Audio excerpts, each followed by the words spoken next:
Namo Sang Hyang Adi Budaya, Namo Buddhaya.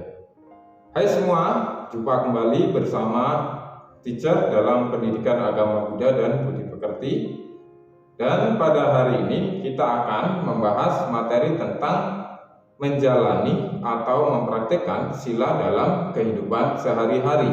Yang mana pada hari ini kita akan membahas tentang dasa punya Kiryawatu, yaitu 10 dasar perbuatan bajik.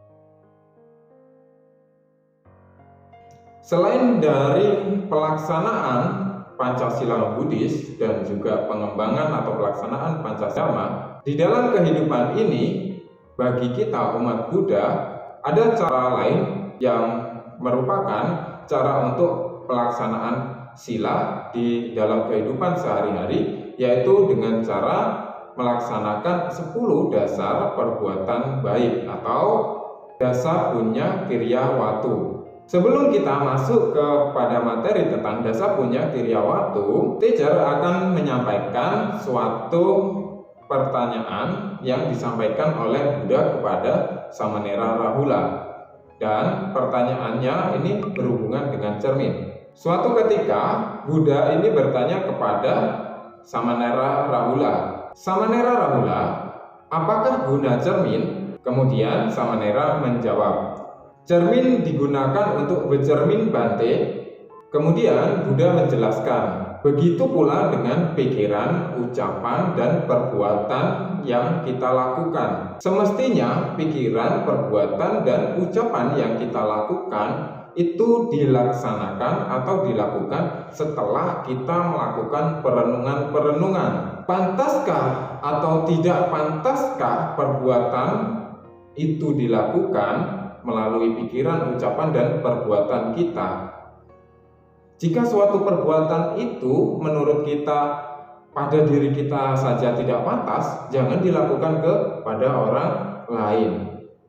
Kemudian, merugikan atau tidak merugikankah perbuatan, pikiran, dan ucapan yang kita lakukan? Ketika perbuatan itu sendiri menurut kita, ketika dilakukan orang lain kepada kita itu merugikan diri kita, jangan sampai kita melakukan perbuatan yang tidak pantas atau perbuatan yang merugikan itu kepada orang lain atau makhluk lain. Kemudian perhatikan dengan seksama atau renungkan dengan seksama tujuan dari perbuatan yang kita lakukan. Apakah itu tujuannya baik atau tujuannya tidak baik? Kalau tujuannya baik, lakukanlah. Kalau tidak baik, direnungkan kembali dan jangan dilakukan. Kemudian tujuan dari pelaksanaan sila ini sendiri adalah agar diri kita itu menjadi baik dalam pikiran, ucapan, dan juga perbuatan. Di samping itu agar kita mampu untuk mewujudkan aksi dari berbagai macam kebajikan. Pelaksanaan sila yang baik di dalam kehidupan ini dapat menjadi sebuah sifat dari diri kita. Sifat ini jika dilakukan secara terus-menerus, kontinu, ini akan menjadi suatu kebiasaan. Kebiasaan yang dilakukan terus-menerus ini akan menjadi suatu karakter atau watak. Jika suatu perbuatan baik yang dilakukan secara terus-menerus dan secara berkala, maka perbuatan atau watak, karakter, dan kebiasaan kita ini pasti akan menjadi sebuah karakter atau kebiasaan yang baik. Pelaksanaan sila dalam kehidupan sehari-hari atau moralitas di dalam kehidupan sehari-hari ini dapat dilakukan dengan cara pengembangan 10 dasar perbuatan bajik atau dasa punya Kiryawatu. Ini menurut kitab Atasilani pada halaman 209. Dasa punya Kiryawatu ini terdiri atas kata satu dasa. Dasa itu artinya 10, kemudian punya kirya ini artinya jasa atau berbuat kebajikan, dan watu artinya perihal atau cara. Jadi dasa punya Kiryawatu adalah 10 cara atau 10 dasar untuk melakukan perbuatan bajik atau kebajikan. Dasa punya Kiryawatu ini juga disebut sebagai dasa kusala kama. atau 10 perbuatan baik. Dasa punya Kiryawatu atau dasa kusala kama ini terdiri atas 1 dana, 2 sila, 3 bawana, 4 apacayana atau apaciti, kemudian 5 weyawaca, patidana atau patanupadana, kemudian yang ke-7 patanupadana, kemudian yang ke-8 dhammasawana, ke-9 dhammadesana, dan yang ke-10 yaitu ditiju kama. Oke, mari kita bahas satu persatu. Yang pertama yaitu dana. Dana ini dapat diartikan sebagai beramal atau bermurah hati, membantu orang dan juga memberikan sesuatu kepada orang lain sesuai dengan kebutuhan atau keperluannya tanpa mengharapkan imbalan atau tanpa pamrih. Dalam kehidupan ini, menurut ajaran Buddha, ada 3 jenis dana. Yang pertama yaitu amisa dana, yaitu pemberian bantuan atau dana dalam bentuk materi, dapat berbentuk uang, makanan, dan lain sebagainya. Yang kedua yaitu abaya dana atau dana kehidupan, yaitu kita menyokong atau memberikan bantuan untuk menyelamatkan kehidupan seseorang atau makhluk lain. Contohnya dengan kita berdonor darah. Sila atau pelaksanaan sila ini juga tergolong sebagai abaya dana. Kemudian yang ketiga yaitu dhamma dana, yaitu dana dengan cara memberikan kebenaran. Contoh dari dhamma dana yaitu dengan kita memberikan dhammadesana atau dengan cara kita memberikan atau meluruskan pandangan salah dari teman kita, menasehati teman kita yang sedang melakukan atau akan melakukan suatu perbuatan yang tidak baik. Kemudian perbuatan bajik yang kedua yaitu sila. Sila atau pengendalian diri. Sila artinya adalah melakukan perbuatan, ucapan, dan penghidupan yang benar, yang tidak merugikan diri sendiri dan juga tidak merugikan makhluk lain. Penjelasan tentang sila ini telah kita bahas di pertemuan yang sebelumnya, dan Anda semua dapat mengulas kembali. Kemudian perbuatan bajik atau baik yang ketiga yaitu bawana. Bawana artinya adalah pengembangan batin, yaitu upaya untuk membersihkan pikiran dan mengembangkan sifat-sifat atau sikap untuk selalu sadar penuh atau sadar setiap saat. Bawana berdasarkan tujuannya ini terbagi menjadi 2, yaitu samatha bawana dan vipassana bawana. Samatha bawana adalah bawana atau meditasi yang dilakukan dengan tujuan untuk memperoleh ketenangan batin.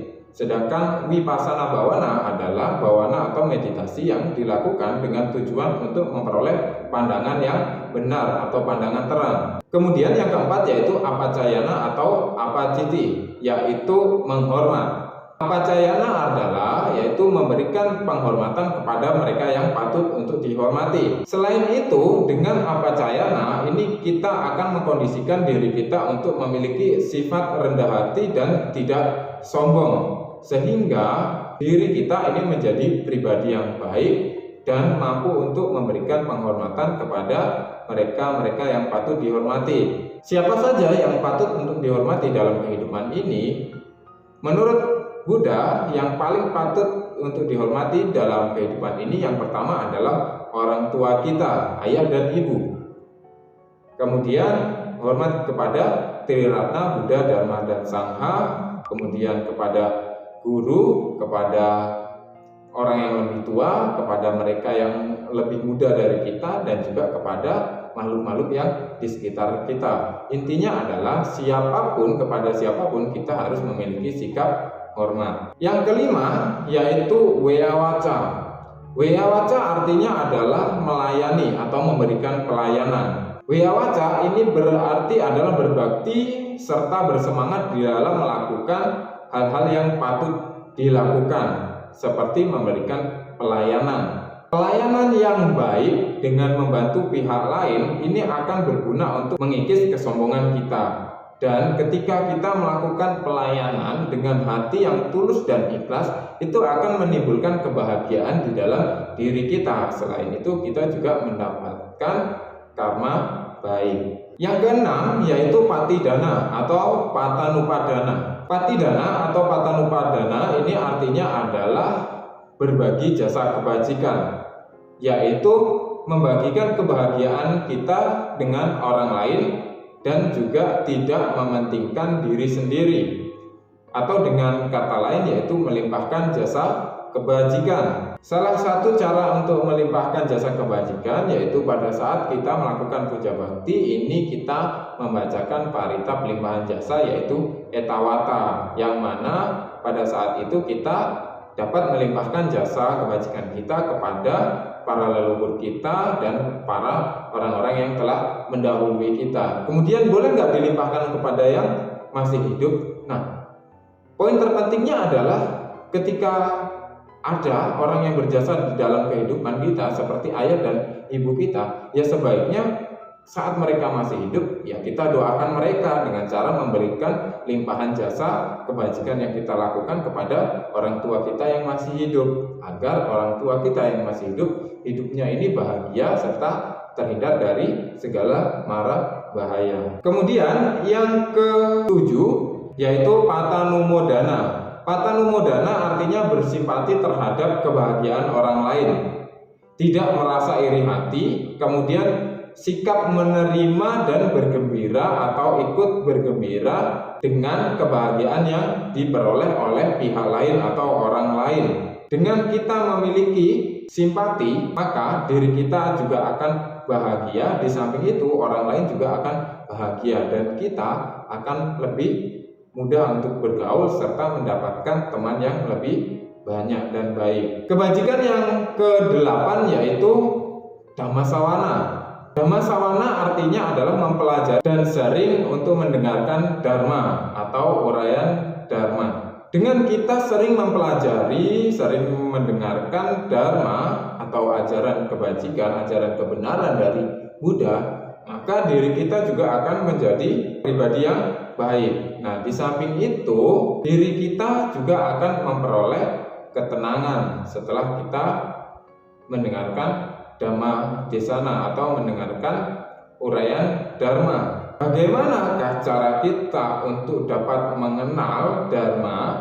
Cara kita untuk mengenal Dharma di era yang sekarang ini banyak sekali caranya. Bisa dengan melalui membaca buku, memutar kaset, dengan platform media sosial dan lain sebagainya.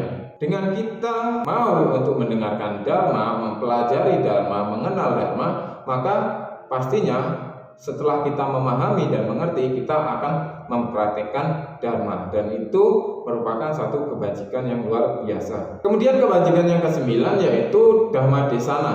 Dhamma Desana artinya membabarkan atau menyabarkan atau menyampaikan kebenaran atau dharma kepada pihak lain atau orang lain. Dhamma Desana ini merupakan salah satu dana tertinggi yang dilakukan oleh umat Buddha, seperti yang dikatakan oleh Buddha yaitu Dhamma Danang Jinanti, yaitu dana yang tertinggi adalah dana kebenaran. Anda semua, bagaimana agar kita mampu untuk menjadi orang yang dapat membabarkan Dharma? Caranya adalah kita untuk giat untuk belajar memahami Dharma. Setelah kita memahami, kita bisa menyampaikan kepada pihak lain. Yang cukup simpelnya dari Dhamma Desana adalah ketika teman kita ini melakukan satu bentuk ketidakbenaran atau satu bentuk kejahatan, kita kemudian menasihati sebelum beliau melaksanakan atau melakukan kejahatan tersebut. Contoh lain, mengajak orang untuk melakukan kebajikan.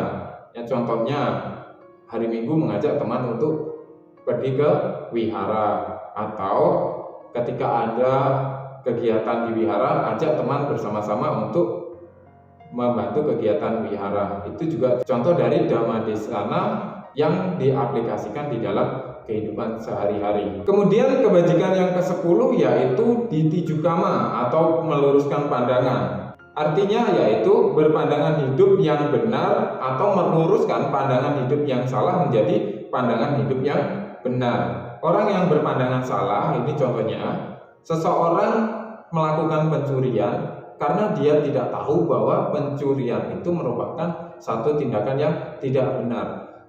Ketika dia belum mengetahui bahwa pencurian itu adalah merupakan suatu tindakan yang tidak benar dan tidak diperbolehkan, maka dia akan terus melakukan pencurian. Tetapi setelah dia mengetahui bahwa pencurian itu adalah hal yang salah dan tidak diperbolehkan, maka pandangan dia tersebut yang mengatakan bahwa pencurian itu adalah hal yang biasa dan diperbolehkan itu akan hilang, dan dia mulai berpandangan benar bahwa mencuri adalah satu tindakan yang tidak baik. Contoh lainnya yaitu kisah dari Ahimsaka atau Angulimala. Angulimala ini dia berpandangan salah karena apa? Karena ajaran yang disampaikan oleh gurunya ketika dia masih belum menjadi murid Buddha. Setelah dia menjadi murid Buddha dan mendapatkan pandangan yang benar dari Buddha, maka hal yang tidak baik yang merupakan pandangan salahnya yang dahulu ini ditinggalkan dan dia melakukan suatu perbuatan berdasarkan pada pandangan yang benar. Nah, untuk dapat meluruskan pandangan atau menjadikan pandangan kita ini sebagai pandangan yang benar, kita harus mau untuk belajar Dharma, memahami Dharma, kemudian merenungkan kehidupan ini dan juga mempelajari Dharma dari berbagai sumber yang terpercaya, sehingga apa yang kita dapatkan itu adalah suatu bentuk pandangan yang benar.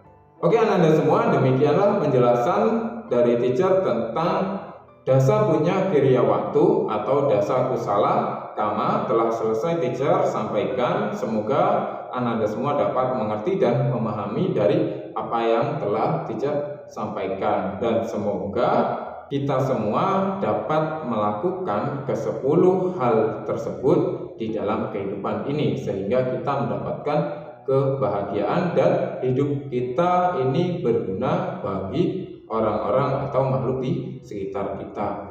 Dan teacher akhiri dengan Sabisata Bhavantu Sukhitata, semoga semua makhluk hidup berbahagia. Sadu, sadu, sadu. Namo Sang Hyang Adi Budaya, Namo Buddhaya.